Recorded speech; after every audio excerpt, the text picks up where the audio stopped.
নারী যখন নষ্ট হয়, নারী যখন হিংসুটে হয়, নারী যখন ঝগড়াটে হয়, নারী যখন চরিত্রহীন হয়, তখন সব শেষ, সব শেষ, সব শেষ। কোরআনুল কারীমের মধ্যে আছে ইবলিসের চক্রান্ত দুর্বল, নারীর চক্রান্ত ইবলিসের ষড়যন্ত্রের চাইতে কোটি গুণ বেশি শক্তিশালী, ভয়ঙ্কর নারীর চক্রান্ত।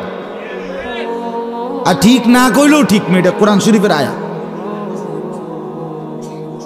হ্যাঁ হ্যাঁ, এটা কোরআনের আয়াত। ইন্না কাইদাকুন্না আযীম। কোন বেড়ি যখন সিদ্ধান্ত নেয় তুই বেড়া কেমনে তোর বাপের লগে মাল লগে ভাই বেড়াদর লইয়া থাকবি আমি দেখুম, এই শেষ। কথা বোঝেন নাই আপনি?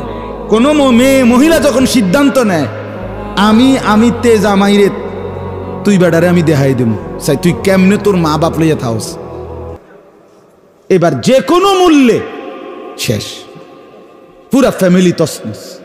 নারী যখন হিংসুটে হয়, নারী যখন ঝগড়াটে হয়, নারী যখন নিকৃষ্ট হয়, চরিত্রহীন হয়, বিশ্বাস করেন এটা পুরা সমাজ নষ্ট করে দেয়, পুরা ঘর শেষ করে। কত মানুষের সংসার, কত মানুষের জীবন, আহা, জীবনের সাজানো সব কিছু এলোমেলো করে দিছে একটা অসৎ নারী। 26 বছর বিদেশ করছে, 16 বছর বিদেশ করছে, 18 বছর বিদেশ করছে, বেচারা রক্ত পানি করে ঘাম ঝরাইছে, তার কলজাটা জাগাত নাই, বুকটা মাটিত লাগিয়া গেছে টাকাগুলো মিলাইতে গিয়া, প্রখর রৌদ্রের মধ্যে বিদেশের জমিনে কষ্ট করে টাকা কামাই করছে। কিন্তু অসৎ নারী যদি হয়ে বিবি, তাইলে আয়সা দেখবে 18 বছর পরে কিচ্ছু নেই,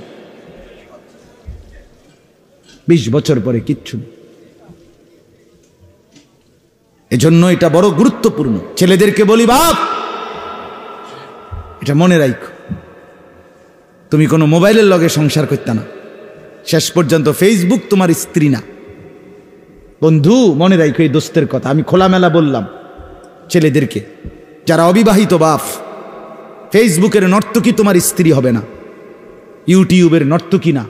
শেষ পর্যন্ত সংসার করবা যার সাথে, সে যদি চরিত্রবান নারী না হয়, খোদার কসম তোমার জিন্দিগিটা জাহান্নামের টুকরা হয়ে যাবে। যার স্ত্রী অসৎ, যার বউ পরে বইছে অসৎ, মনে রাখো তুমি শেষ, তোমার আর জীবনে কোনোদিন আর মাটির থেকে উঠতে পারত না, আর নিচের থেকে উঠতে পারত না। আল্লাহ আমাদের ছেলেদেরকে বুঝার তৌফিক দান।